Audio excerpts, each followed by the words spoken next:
Hello guys, welcome back to Kittu Teju learn and play.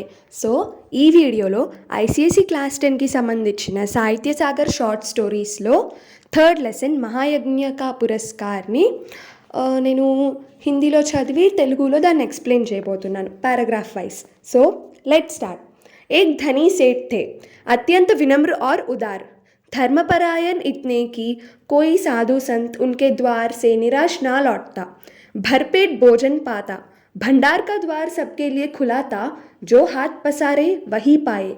सेठ ने बहुत से यज्ञ किए थे और दान में ना जाने कितना धन दीन दुखियों में बांट दिया था, पर सब दिन होते ना एक समान. अकस्मात दिन फिरे और सेठ को गरीबी का मुंह देखना पड़ा. संगी साथियों ने भी मुंह फेर लिया और नौबत यहाँ तक आ गई कि सेठ व सेठानी भूखों मरने लगे. उन दिनों एक प्रथा प्रचलित थी. यज्ञों के फल का क्रय विक्रय हुआ करता था. छोटा बड़ा जैसा यज्ञ होता उनके अनुसार मूल्य मिल जाता. जब बहुत तंगी हुई तो एक दिन सेठानी ने कहा, ना हो तो एक यज्ञ ही बेच डालो. సో ఒకప్పుడు ఒక రిచ్ సేట్ ఉండేవాళ్ళంట. ఆయన చాలా కైండ్ అంట, ధర్మాన్ని బాగా పాటిస్తారంట. ఆయన దగ్గర ఎవరైతే చేతులు ఎత్తితే వాళ్ళకి కంపల్సరీగా డబ్బులు వస్తాయంట. ఎవరిని డిసప్పాయింట్ చేయరంట. ఎవరైనా సాధు వాళ్ళ ఇంటికి వచ్చినా కడుపు నిండా భోజనం పెట్టి పంపిస్తారంట. కానీ అన్ని రోజులు ఒకలా ఉండవు కదా. సేట్ ఇంకా సేటానికి పావర్టీ స్టేజ్ చూడాల్సి వచ్చింది. వాళ్ళు ఎంత పూర్ అయిపోయారంటే తినటానికి సరిగ్గా భోజనం కూడా లేని స్థితి వరకు వచ్చేసారంట. అప్పట్లో యజ్ఞాల ఫలితాన్ని అమ్ముకోవడము, కొనుక్కోవడము అలా జరుగుతూ ఉండేవంట. ఒకరోజు సేఠాని సేట్ దగ్గరికి వెళ్ళి అన్నదంట, ఇప్పుడు మన దగ్గర మనీ లేదు, ఫుడ్ కూడా లేదు, నువ్వు ఒక యజ్ఞం అమ్మొచ్చు కదా అని. सुनकर पहले तो सेठ बहुत दुखी हुए, पर बाद में अपनी तंगी का विचार कर एक यज्ञ बेचने के लिए तैयार हो गए. सेठ के यहाँ से 10-12 कोस की दूरी पर कुंदनपुर नाम का एक नगर था, जिसमें एक बहुत बड़े सेठ रहते थे. लोग उन्हें धन्ना सेठ कहते थे. यह अफवाह थी कि उनकी सेठानी को कोई दैवी शक्ति प्राप्त है, जिससे वह तीनों लोगों की बात जान लेती है. धन की उनके पास कोई कमी ना थी. विपदग्रस्त सेठ ने उन्हीं के हाथ एक यज्ञ बेचने का विचार किया. సో ఆ సేట్ పేరు ధనీ సేట్ అంట. ధనీ సేట్ వాళ్ళ ఇంటి నుంచి 10-12 మైల్స్ దూరంలో కుందన్పూర్ అనే ఒక విలేజ్ ఉందంట. అండ్ అందులో ధన్నా సేట్ అని ఒకరు ఉండేవాళ్ళంట. ఆ ధన్నా సేట్ వాళ్ళ వైఫ్ మీద ఒక రూమర్ లాంటిది ఉందంట. తనకి ఏదో దైవీ శక్తి ఉందంట. దానివల్ల తను 3 లోకాల్లో జరిగే విషయాలన్నీ తెలుసుకోగలదంట. సో మనీ లేని ఈ ధన్నా సేట్ దగ్గరికి వెళ్ళి ఒక యజ్ఞం అమ్ముదాము అని అనుకుంటారంట. दूर की मंजिल थी, सो सेठानी जैसे तैसे पड़ोसी से थोड़ा सा आटा मांग लाई और रास्ते के लिए 4 मोटी मोटी रोटियां बना पोटली में बांधकर सेठ को दे दी. सेठ बड़े तड़के उठे और कुंदनपुर की ओर चल दिए. गर्मी के दिन थे. सेठ ने सोचा कि सूरज निकले जब तक जितना रास्ता पार कर लूँ उतना ही अच्छा है. यह सोचकर वे खूब तेज चले, लेकिन आधा रास्ता पार करते करते धूप में इतनी तेज़ी आ गई कि चलने में कष्ट होने लगा. पसीने से उनकी सारी देह लथपथ हो गई और भूख भी सताने लगी. కుందన్పూర్ చాలా దూరం కదా, అందుకే సేటాని ఎలానోకలా నైబర్స్ దగ్గరికి వెళ్ళి కొంచెం ఆట తీసుకొచ్చి 4 మందం రోటీలు చేసి సేట్కి ప్యాక్ చేసేసి ఇచ్చిందంట. సేట్ ఏమనుకున్నారంటే సన్సెట్ లోపల ఎంత దూరం వెళ్తే అంత దూరం వెళ్దాం, త్వరగా నడుద్దామని అలా స్పీడ్గా నడవడం మొదలుపెట్టారు. బట్ హాఫ్ డిస్టెన్స్లోకి వచ్చేసరికి ఆ మధ్యాహ్నం ఎండకి అలసిపోయి సేట్ ఇంకా ఆగిపోయారు. కొంచెం రెస్ట్ తీసుకొని వెళ్దాం అని అనుకున్నారు. सामने वृक्षों का एक कुंज और कुआं देखकर सेठ ने विचार किया कि यह थोड़ी देर रुककर भोजन और विश्राम कर लेना चाहिए. यह सोच वह उस कुंज की ओर बढ़े. पोटली से लोटा डोर निकालकर पानी खींचा और हाथ पैर धोए. उसके बाद एक लोटा पानी ले एक पेड़ के नीचे आ बैठे और खाने के लिए रोटी निकालकर तोड़ने ही वाले थे कि क्या देखते हैं, निकट ही कोई हाथ भर की दूरी पर एक कुत्ता पड़ा छटपटा रहा है. बेचारे का पेट कमर से लगा है. सेठ को रोटी खोलते देख वह बार बार गर्दन उठाता, पर दुर्बलता के कारण उसकी गर्दन गिर जाती थी. సేట్ చూసినప్పుడంట ఎదురుగా ఒక గ్రూప్ ఆఫ్ ట్రీస్ ఇంకొక వెల్ ఉందంట. సో, ఆయన ప్యాక్ చేసుకున్న బ్యాగ్ నుంచి ఒక పెద్ద రోపు, ఇంకొక లోటా లాంటిది తీసుకొని వెల్ నుంచి నీళ్ళు పట్టుకొని కాళ్ళు, చేతులు కడుక్కున్నారు. మళ్ళీ ఇంకొక లోటా నీళ్ళు తాగి చెట్టు కింద లంచ్ చేయడానికి కూర్చున్నారు. అప్పుడే ఆయనకి కొంచెం డిస్టెన్స్‌లోనే చూసారు.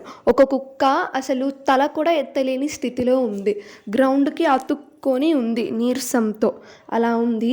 అప్పుడు సేట్ ఏమో రోటీ ఓపెన్ చేస్తూ ఉంటే ఆ కుక్క తల పైకెత్తుతుంది. కానీ దానికంత స్ట్రెంత్ లేదు. మళ్ళీ తల కింద పడిపోతుంది.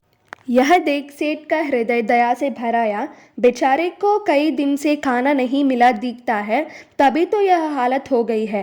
सेठ ने एक रोटी उठाई और टुकड़े टुकड़े कर कुत्ते के सामने डाल दी। कुत्ता भूखा तो था ही, धीरे धीरे सारी रोटी खा गया। अब उसके शरीर में थोड़ी जान आती दिखाई दी। वह मुंह उठाकर सेठ की ओर देखने लगा। उसकी आंखों में कृतज्ञता थी। सेठ ने सोचा कि एक रोटी इसे और खिला दूं तो फिर చల్నే ఫిర్నే యోగ్య హో జాయేగా. ఆ కుక్కని సేట్ చూసినప్పుడు ఆయన హార్ట్ మెల్ట్ అయిపోయిందంట. ఒక రోటీని పీసెస్‌గా చేసి కుక్కకి ఇచ్చిందంట.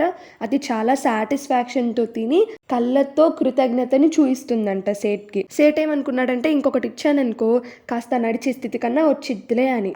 यह सोचकर सेठ ने एक और रोटी टुकड़े टुकड़े करके उसे खिला दी। 2 रोटियां खाने के बाद कुत्ते के शरीर में शक्ति आ गई और वह खिसकता खिसकता सेठ के समीप आ गया। सेठ ने देखा कि अभी भी वह अच्छी तरह चल नहीं पा रहा है। आसपास कोई बस्ती भी नहीं दिखाई दे रही है। सेठ ने सोचा, एक रोटी इसे और दे दूं तो फिर यह अच्छी तरह चल फिर सकेगा। मेरा क्या है, जैसे 2 खाई वैसे एक, थोड़ी देर में कुंदनपुर में पहुंच ही जाऊंगा। सेठ ने तीसरी रोटी उठाई और कुत्ते को खिला दी. డాగ్ మళ్ళీ నడవగలగదేమో అని సేట్ సెకండ్ రోటీ కూడా పీసెస్ చేసి డాగ్కి ఇస్తుంది. ఆ 2 రోటీస్ తిన్నాక డాగ్కి కొంచెం స్ట్రెంత్ వస్తుంది. కొంచెం దగ్గరగా సేట్ దగ్గరకు వస్తుంది. అంటే సరిగ్గా నడవలేకపోతుంది. సేట్ చూసారంట. చుట్టుపక్కల బస్తీ కూడా ఏం లేదు. సేట్ ఏమనుకున్నారు, ఇంకొక రోటీ ఇస్తే దానికదే నడుచుకుంటూ ఏదో ఒక బస్తీ ఊరుకో వెళ్ళిపోయిద్దిలే, నాకేముంది, ఒక రోటీ అయితే ఏంటి, 2 రోటీలు అయితే ఏంటి అని అనుకొని థర్డ్ రోటీ కూడా ఇచ్చేశారంట సేట్. अब एक रोटी बची, उसे लेकर वे स्वयं खाने वाले ही थे कि सेठ ने देखा कुत्ते की आंखें अब भी उनकी ओर जमी है। उन आंखों में करुण याचना है। सहसा सेठ के मुंह से निकला, हाय बेचारा ना जाने कितने दिनों से भूखा है। उनके मन में आया, मेरा काम तो पानी से भी चल सकता है, इस बेचारे मूक और बेबस जीव को एक रोटी और मिल जाए तो फिर निश्चय ही इसमें इतनी ताकत आ जाएगी कि किसी बस्ती तक पहुंच सकेगा। सेठ ने अधिक सोच विचार नहीं किया और वह अंतिम रोटी भी कुत्ते को खिला दी। स्वयं एक लोटा जल पीकर तथा थोड़ा विश्राम करके अपना रास्ता पकड़ा. ఇప్పుడు ఒక రోటీయే మిగిలింది. అది సేట్ తినబోతున్నారంట. కానీ ఆ డాగ్ సేట్ని అలానే స్టేర్ చేస్తుందంట. ఆ కళ్ళల్లో చూస్తే ఆ రిక్వెస్ట్ అనే ఫీలింగ్ తెలుస్తుందంట సేట్కి. సో 4th రోటీ కూడా డాగ్కే ఇచ్చేసారు ఎక్కువ ఆలోచించకుండా. ఎందుకంటే ఇప్పుడు 4 రోటీస్ తిన్నదనుకో కన్ఫామ్గా ఏదో ఒక బస్తీ దగ్గరికి వెళ్ళిద్ది, నాదేముందిలే నీళ్ళు తాగేసి వెళ్ళిపోతాలే कुंदनपुर అని అనుకున్నారంట సేట్. दिया जले सेठ कुंदनपुर पहुंचे. सेठ हवेली पर पहुंचे तो धन्ना सेठ ने उठकर उनका स्वागत किया. पूछा, कहो सेठ कैसे आना हुआ? सेठ ने कहा, संकट में हूँ और एक यज्ञ आपके हाथ बेचने आया हूँ. इतने में धन्ना सेठ की पत्नी ने आकर सेठ को प्रणाम किया और बोली, सेठ जी, यज्ञ खरीदने के लिए तो हम तैयार हैं, पर आपको अपना महायज्ञ बेचना होगा. महायज्ञ? सेठ ने आश्चर्य से कहा. हाँ, वही जो आज आपने किया, धन्ना सेठ की पत्नी ने कहा. सेठ बड़े आश्चर्य में पड़े. महायज्ञ? और आज वह समझे कि उनका मजाक उड़ाया जा रहा है. विनम्र भाव से बोले, आप आज की कहती हैं, मैंने तो बरसों से कोई यज्ञ नहीं किया, मेरी स्थिति ही ऐसी नहीं थी. సేట్ కుందన్పూర్కి వెళ్ళారంట. ధన్నా సేట్ ఏమో ధనీ సేట్కి ప్రణాం చెప్పి ఏమైంది, ఎందుకు వచ్చారంటే, ధనీ సేట్ ఏమంటారంటే, నేను కష్టాల్లో ఉన్నాను, నాకు డబ్బు అవసరం ఉంది, సో ఒక యజ్ఞం మీ దగ్గర అమ్మటానికి వచ్చాను అని.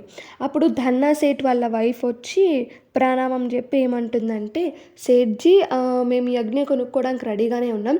కానీ మీరు మీ మహాయజ్ఞ మాకు అమ్మాలి అని. సేట్ షాక్ అయ్యి మహాయజ్ఞ? ఏం మహాయజ్ఞ అని అంటారు. అయితే ధన్నా సేట్ వాళ్ళ వైఫ్ ఏమంటుందంటే, ఇవాళ చేశారు కదా మీరు మహాయజ్ఞ, అది కావాలి అని.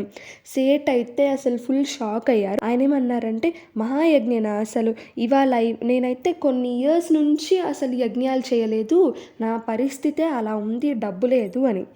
धन्ना सेठ की पत्नी ने गंभीर भाव से कहा, नहीं सेठ, आज आपने भारी यज्ञ किया है, महाराज उसे बेचोगे तो हम खरीद लेंगे, नहीं तो नहीं। सेठ विस्मित विमूढ़ हो गए। उन्हें निश्चय हो गया कि इन लोगों को यज्ञ खरीदना नहीं है, इसलिए ऐसी बातें की जा रही है। क्या सोचते हो सेठ, बोलो, राजी हो? धन्ना सेठ की पत्नी ने पूछा। सेठ ने खिन्न होकर कहा, सेठानी जी हंसी छोड़िए, काम की बात कीजिए। बरसों से मैंने यज्ञ नहीं किया, आप आज की कहती हैं। ధన్నా సేట్ వాళ్ళ వైఫ్ కొంచెం సీరియస్ ఎక్స్ప్రెషన్ పెట్టి అంటుంది, కాదు సేట్, ఇవాళ మీరు భారీగా ఒక పెద్ద మహాయజ్ఞం చేశారు, అదే మేము కొనుక్కుంటాం, లేకపోతే లేదు అని. అప్పుడు సేట్ షాక్ అవుతారు. ఏమనుకుంటారంటే వీళ్ళకి కొనుక్కోవాలని లేదు, అందుకే ఇలా అంటున్నారులే అని. అయితే ధన్నా సేట్ వాళ్ళ వైఫ్ ఏమంటుందంటే, చెప్పండి అసలు మీ డెసిషన్ ఏంటో అని. అప్పుడు ధనీ సేట్ ఏమంటాడంటే, సేటాని మీరు ఫన్నీ టాక్ ఆపేయండి, అవసరమైంది మాట్లాడండి, నేను ఎన్నో సంవత్సరాల నుంచి యజ్ఞం చేయాల, మీరు ఇవాళది అంటారేంటి అని. सेठानी ने समझाया कि आज रास्ते में स्वयं ना खाकर चारों रोटियां भूखे कुत्ते को खिला दी, यह महायज्ञ नहीं तो और क्या है। यज्ञ कमाने की इच्छा से धन दौलत लुटाकर किया गया यज्ञ सच्चा यज्ञ नहीं है। निस्वार्थ भाव से किया गया कर्म ही सच्चा यज्ञ महायज्ञ है।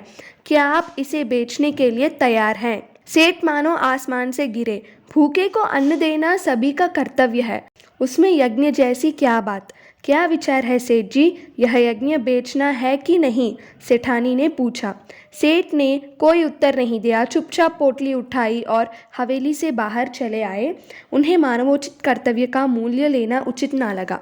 ధన్నా సేట్ వాళ్ళ వైఫ్ ఎక్స్ప్లెయిన్ చేస్తుంది ధనీ సేట్కి, ఏంటి మీరు కుక్కకి ఇలా అన్ని రోటీస్ ఇచ్చి మీరు ఖాళీ కడుపుతో ఇక్కడికి రావడము, ఇదంతా మహాయజ్ఞం, సో నాకు ఇది కావాలి, మీరు ఈ యజ్ఞం అమ్ముతేనే మేము కొనుక్కుంటాము అని. సేట్ అయితే ఫుల్ షాక్ అయిపోయారు. ఒక హ్యూమన్కి వేరే యానిమల్స్ వైపు ఉన్న డ్యూటీని కూడా యజ్ఞ పుణ్యము అని అనుకుంటే ఎలా, అది జస్ట్ నా డ్యూటీ అని అనుకున్నారు సేట్. ఇంకా అప్పుడు ధన్నా సేట్ వాళ్ళ వైఫ్ అడుగుతుంది, ఏమనుకుంటున్నారు మరి ఇప్పుడు దీన్ని అమ్ముతారా అని. అప్పుడు సేట్ ఏం ఆన్సర్ ఇవ్వకుండా కామ్గా ఆయన బ్యాగ్ తీసుకొని ధన్నా సేట్ వాళ్ళ హవేలీ నుంచి బయటకు వచ్చేస్తారు. कुंदनपुर की धर्मशाला के चबूतरे पर भूखे पेट जैसे तैसे रात बिताकर पौ फटे वहाँ से चलकर अगले दिन शाम को सेठ अपने घर आ पहुँचे।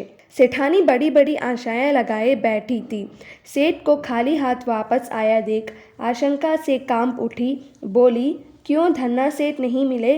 सेठ ने आद्योपान सारी कथा सुनाई। सुनकर सेठानी की सारी वेदना जाने कहाँ विलीन हो गई। हृदय उल्लसित हो उठा।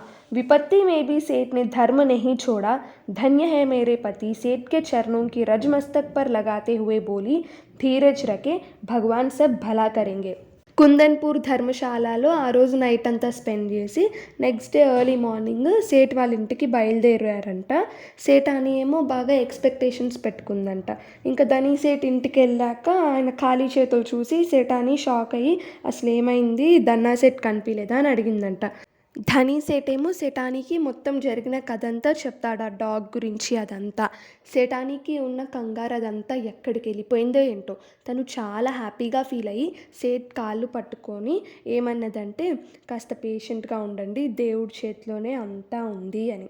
रात का अंधकार फैलता जा रहा था। सेठानी उठकर दिया जलाने के लिए दलान में आई तो रास्ते में किसी चीज़ की ठोकर लगी। गिरते गिरते बची, संभल कर आले तक पहुंची और दिया जलाकर नीचे की ओर निगाह डाली तो देखा कि दहलीज के सहारे एक पत्थर ऊंचा हो गया है, जिसके बीचों बीच एक लोहे का कुंदा लगा है। इसी कुंदे में उन्होंने ठोकर खाई थी। शाम तक तो वहाँ पत्थर बिल्कुल उठा भी नहीं था, अब यह अकस्मात कैसे उठ गया? सेठानी भौचक्की सी खड़ी रही, फिर सेठ को बुलाकर बोली, देखो तो यह पत्थर यहाँ कैसे उठ गया? నైట్ టైం డార్క్గా ఉండడం వల్ల సెటాని దియా వెలిగించి వరండాలో నడుస్తుంటే తన కాళ్ళకేదో తగిలి పడబోయిందంట. పడకుండా తనైతే బ్యాలెన్స్ చేసుకుంది. కార్నర్ వరకు నడిచి ఆ దియా లైట్‌లో చూసింది ఏంటబ్బా ఇది అని. సో, తను చూసిందేంటంటే గడప పైన ఏదో కుంద లాంటిది ఉందంట. అందులోనే వాళ్ళు డిన్నర్ చేశారంట. ఈవినింగ్ అవ్వరకేమో ఆ రాయయితే లేచి లేదు. మరిప్పుడెలా లేచింది అనుకోని తను షాక్ అయ్యి సేట్‌ని పిలిచి అసలేంటిదంతా చూడు అని చెప్పింది. सेठ भी अचरज में पड़ गए। दिए की टिमटिमाती रोशनी में उन्होंने ध्यानतापूर्वक देखा तो पता चला कि वह तो किसी चीज़ का ढकना है। आखिर यह माजरा क्या है? सेठ ने कुंदे को पकड़कर खींचा तो पत्थर उठाया और अंदर जाने के लिए सीढ़ियाँ निकल आई। सावधानी से सेठ और सेठानी दिया हाथ में लिए उतरे। कुछ सीढ़ियाँ उतरते ही इतना प्रकाश सामने आया कि उनकी आंखें चौंधी आने लगी। सेठ ने देखा वह एक विशाल तहखाना है और जवाहरतों से जगमगा है. సేట్ కూడా అది చూసి షాక్ అయ్యారంట. ఆ డిమ్ లైట్లో సేట్కి ఏం కనిపించిందంటే అది దేందో క్యాప్ లాగా ఉందంట. అది గట్టిగా లాగితే ఆ రాయి పైకి వచ్చింది. కింద స్టెప్స్ ఉన్నాయంట. ఇక్కడికి వెళ్ళడానికి మొత్తానికి ఏదో దారి ఉందంట. కేర్ఫుల్గా దీపాన్ని పట్టుకొని సేటాని దిగుతారంట స్టెప్స్. అక్కడికి వెళ్ళి చూస్తే ఒక పెద్ద హాల్ బాగా షైన్ అవుతుందంట. వాళ్ళకి ఏంటో అర్థం కాల. देव की इस माया का रहस्य उनकी समझ में नहीं आई. दोनों निस्तब्ध खड़े थे. तभी अदृश्य पर स्पष्ट स्वर में उन्हें सुनाई दिया, ओ सेठ, स्वयं भूखे रहकर अपना कर्तव्य मानकर प्रसन्नचित्त तुमने मरनासन कुत्ते को 4 रोटियां खिलाकर उसकी जान बचाई. उस महायज्ञ का यह पुरस्कार है. सेठ और सेठानी इस दिव्यवाणी को सुनकर कृतकृत्य हुए. वही धरती पर माथा टेक कर उन दोनों ने भगवान के चरणों में प्रणाम किया. సో ఇక్కడ ఏమైందంటే ఇదంతా దేవుడి మాయ అంట. సేట్ ఇంకా సెటానికి ఏమీ అర్థం కాట్లా. ఒక ఇన్విజిబుల్ బట్ క్లియర్ కట్గా క్లారిటీగా ఉన్న ఒక వాయిస్ వినిపించిందంట. ఓ సేట్, నువ్వు ఎలాంటి స్వార్థం లేకుండా చనిపోతున్న ఒక డాగ్కి 4 రోటీలు ఇచ్చావు. ఇది ఒక మహాయజ్ఞమే, దీనికే ఈ రివార్డ్ అని అంటుందంట ఆ వాయిస్. సో ఇంకా సేటాని భూమిని వదిలేసి ఇంకా దేవుడి దగ్గర సరెండర్ అయిపోయారంట. ఇంకా వాళ్ళకి utmost and highest level of reward దొరికింది సేట్ చేసిన పనికి. సో దట్స్ ఆల్ గైస్, ఈ లెసన్ అయిపోయింది. All the best for tomorrow's board exam. And guys, comment చేయండి ఏ లెసన్ మీద నెక్స్ట్ మీకు ఇలాంటి ఎక్స్ప్లెనేషన్ వీడియో కావాలో. Please like, share and comment to this video. And don't forget to subscribe to Kittu Teju learn and play.